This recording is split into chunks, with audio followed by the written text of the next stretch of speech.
किसी गांव में एक गरीब व्यापारी अपने गधे के साथ रहा करता था। व्यापारी का घर बाजार से कुछ दूरी पर ही था।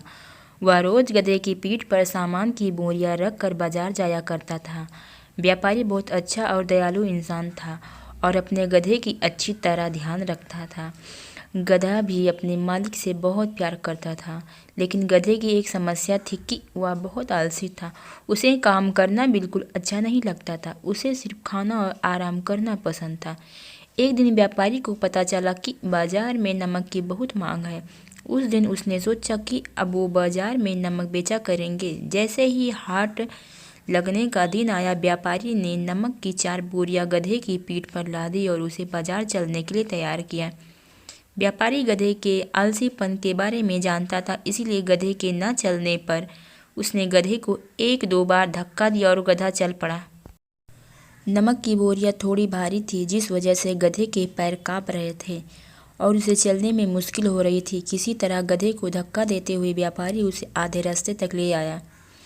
व्यापारी के घर और बाजार के बीच एक नदी पड़ती थी, जिसे पुल की मदद से पार करना पड़ता था।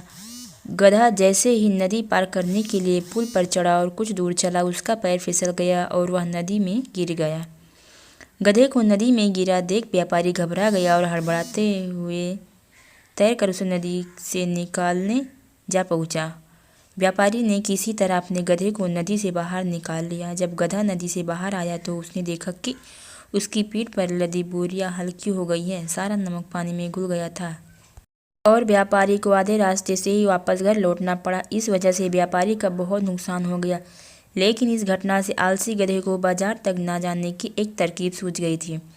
अगले दिन बाजार जाते समय जब पुल आया तो गधा जानबूझकर नदी में गिर गया और उसकी पीठ पर टंगी बोरियों में रखा सारा नमक पानी में घुल गया। व्यापारी को फिर से आधे रास्ते से ही घर लौटना पड़ा।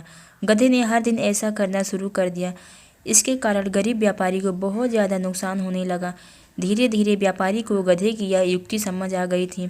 एक दिन व्यापारी ने सोचा कि क्यों न गधे की पीठ पर ऐसा सामान रखा जाए जिसका वजन पानी में गिरने से 2 गुना हो जाए।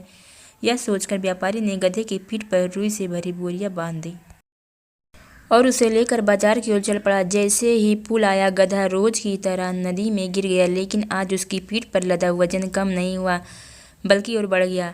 गधा इस बात को समझ नहीं पाया। ऐसा अगले 2 से 3 दिन तक होता रहा। व्यापारी गधे की पीठ पर रुई से भरी बोरी बांध देता और पानी में गिरते ही उसका वजन 2 गुना हो जाता। आखिरकार गधे ने हार मान ली।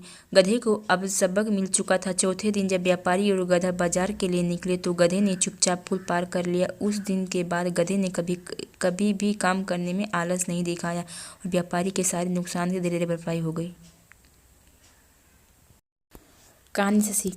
बच्चों, आलसी गधे की कहानी से हमें यह सीख मिलती है कि अपने कर्तव्य का पालन करने में कभी भी आलस नहीं दिखाना चाहिए। साथ ही व्यापारी की तरह सही समझ और सूझबूझ से किसी भी काम को आसानी से किया जा सकता है।